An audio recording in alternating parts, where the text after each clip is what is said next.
সংবাদ প্রতিদিন ডিজিটালে আপনাদের স্বাগত। আমরা এখন দাঁড়িয়ে আছি খেজুরি বিধানসভায়। এই খেজুরি বিধানসভায় একটা সময় লাল দুর্গ বলে পরিচিত ছিল। ঠিক তারপরে বিজেপি এখানে মাথা তুলেছে। সেই বিজেপির দখলে থাকা খেজুরিতে নতুন করে ঘাসফুল ফোটানোর জন্যে মাঠে নেমেছেন রবীন্দ্র মণ্ডল,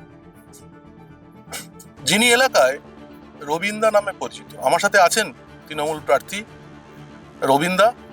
রবীন্দার কাছে যাব। রবীন্দা, সংবাদ প্রতিদিনে স্বাগত জানাই। খেজুরি কতটা লড়াইয়ের জায়গা? একেবারে দারুণ জায়গা। তো খেজুরির মাটি তো স্বাধীনতা সংগ্রামের মাটি, খেজুরি তো আন্দোলন ভূমি। একেবারে লড়াই খুব সুন্দর হচ্ছে। প্রতিদ্বন্দ্বী বিজেপি, সিপিএম এর পরে বিজেপি মাথা তুলেছে। ওটাই তো ফ্যাক্টর নয় কেন? যারা বিজেপি করেছে তারা তো এক সময় লাল ফিতের ফাঁসে সবাইকে ভয় দেখাতো, অত্যাচার করতো।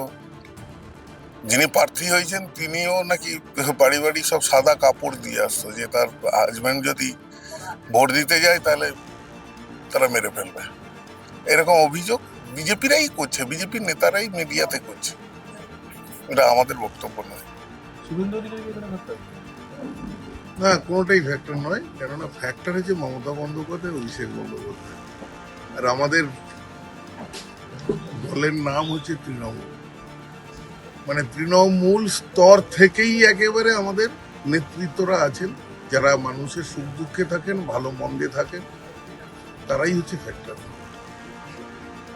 বিজেপিকে হারানো স্ট্র্যাটেজি মানুষের কাছে যাচ্ছি, আবেদন নিবেদন করছি যে আমাদের মাটি মানুষের সরকারের যে উন্নয়নমূলক প্রকল্প, জনমুখী প্রকল্প মানুষ পেয়েছেন, আগামী দিনে যাতে থাকে, আরো বেশি করে পায়, তার জন্য আবেদন নিবেদন করছি মানুষের কাছে। সারা কেমন পাচ্ছে?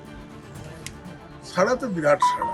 মানুষ মুখিয়ে আছে, খেজুরির মানুষ রেডি হয়ে আছে ভোট দেওয়ার জন্য, শুধু সময়ের অপেক্ষায়।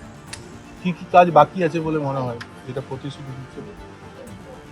সমুদ্র তটটা বিরাট খেজুরিতে, কেন ওখানে ট্যুরিজম হবে না? তার জন্য আমি আবেদন পাঠিয়েছিলাম আমাদের নেত্রীর কাছে। নেত্রী আমাকে গ্রিন সিগন্যাল দিয়েছে, যাতে আগামী দিনে খেজুরির যারা ছেলে বা মেয়েরা, যারা বেকার যুবক যুবতী, যারা বাইরে চলে যাচ্ছেন কাজের জন্য, তাদেরকে আর যেতে হবে না। ট্যুরিজম খুলে গেলে বিরাট ট্যুরিজম শিল্প খুলে যাবে।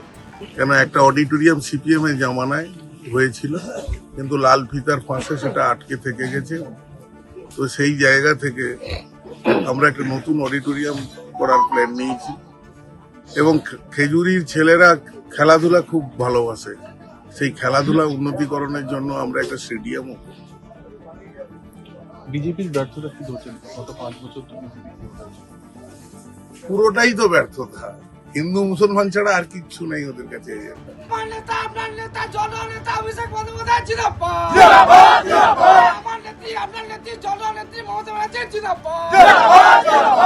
খেজুরি বিধানসভায় 2021-এ বিজেপি ক্ষমতায় আসে, তার মূল কারণ হচ্ছে সিপিএম এর যে ভোট বা বামায়াতের যে ভোট, সেটা কিন্তু বিজেপির ঘরে গেছিল। সেই বিজেপি ঘর থেকে এবারে কি সুইং করছে, সেটা হিমাংশুদা কি বলছেন? অবশ্যই, কারণ মানুষকে ভুল বুঝিয়ে কিছু মানুষকে ভুল বুঝিয়ে রাখা যায়, কিন্তু বেশিরভাগ মানুষকে বেশি দিন ভুল বুঝিয়ে রাখা যায় না। ভয় দেখিয়ে বলুন, লোভ দেখিয়ে বলুন, ভুল বুঝিয়ে বলুন, রাখা যায় না। মানুষ বুঝতে পারছেন বর্তমান কেন্দ্রে মোদী সরকার আর রাজ্যে দিদি সরকার, এদের মধ্যে যে সেটিং একটা আছে সেটা বুঝে গেছেন ইতিমধ্যে। এসআইআর নিয়ে বিজেপির ব্যর্থতা তুলে ধরলেন তৃণমূল প্রার্থী রবীন্দ্র মণ্ডল। আগামী 23শে এপ্রিল ভোট, 4 মে গণনা, ফলাফল ঘোষণা। সেদিনই দেখা যাবে খেজুরিতে শেষ হাসি কে হাসছে।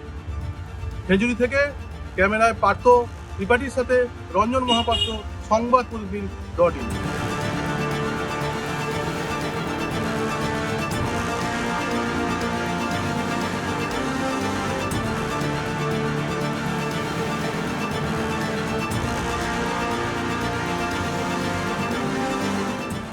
এবারে ভাই ভোটের লড়াই এই এখানেই দেখবো।